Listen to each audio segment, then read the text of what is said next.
Like I said to you guys, I'm not a Monday morning quarterback. And I tell you on these live streams before the markets open inside of chat, I tell you what I think is going to happen. I put my neck out there again because I believe in myself, my analysis, and my ability because of the experience and education that I've received throughout the 17 years. What I want to show you now, before I get into the markets, before I get into my SPY analysis, because I'll tell you what I think happens here going forward. Before I get into all of that, I want to show you a video clip from last night's live stream. Last night's live stream, I was right here on this very YouTube channel telling you what I believed the markets were going to do if the CPI data came in above expectations, below expectations, or in line with expectations. You see, I don't try to predict data points like this. I thought there was the chance of inflation coming in a little bit high because of what happened with oil prices and oil prices really rising. And inflation did go up from the prior month. It was 3% last month. It was 3.2% this month. But the expectation already baked in that increase to 3.3 was the expectation for the CPI number. So the CPI number came in line with expectations, 0.2 month over month for headline and 0.2 month over month for core. So inflation and also the core CPI number, 4.7 versus a 4.7 to 4.8 expectation.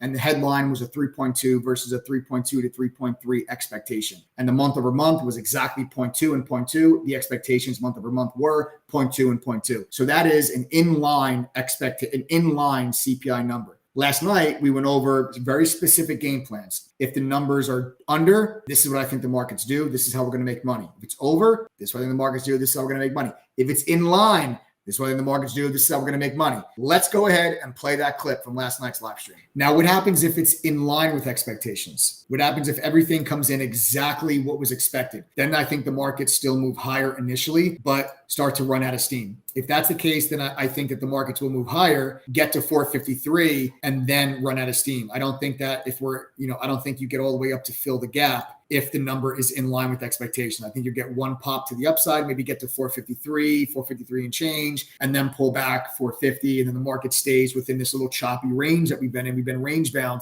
for the last 5 trading sessions. As you can see on my chart, we have basically just been trading, in this same range here for the last couple of days. I think you'll stay back inside that range. Initially break out of it 453 and then pull back into that range and then continue to trade within that range if the numbers are in line with expectations. And that's how I think the markets react. So there you guys have it. That's last night's live stream. That's not even this morning when I gave even more details. That's last night. That's before we knew what the CPI numbers were. That's us saying, I believe that we're going to move higher initially and then run out of steam and pull back. That's exactly what we got in the markets today. And let's say we just loaded it up. We have the video clip from this morning. This is a video clip from this morning in the pre-market session. This is after the CPI number came out, and I'm live with members now that the CPI number's out, and we go over this specific game plan. This is what we think the market's going to do. Now, this is adding on top of last night's analysis. This is from this morning once the number came out at 8:30. Let's play that clip. My initial thoughts on how things may play out here,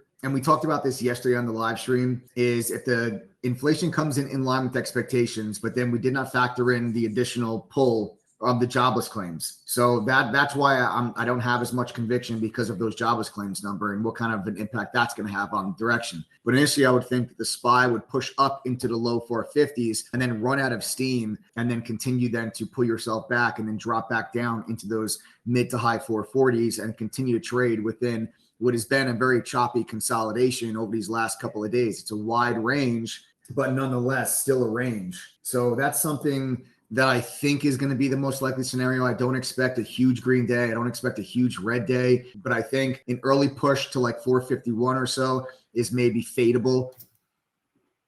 Do you guys know what the high of the day is today on the SPY? Can anybody tell me the high of the day today on the SPY? I'll tell you, 451.50. So now there you have in the morning pre-market, the game plan of me telling members an early morning push into 451. And then I think it's fadeable to get back into the mid 440s. Does anybody want to know what the low of the day is today? The low of the day is 445. And there's your early morning push into 441. And then we said, I think that's fadeable to the mid 440s. And it doesn't get more mid 440s than 445. This is the analysis that you get on a daily basis inside of True Trading Group. Fibonacci says it doesn't get any better than that. And honestly, it really doesn't get any better than that.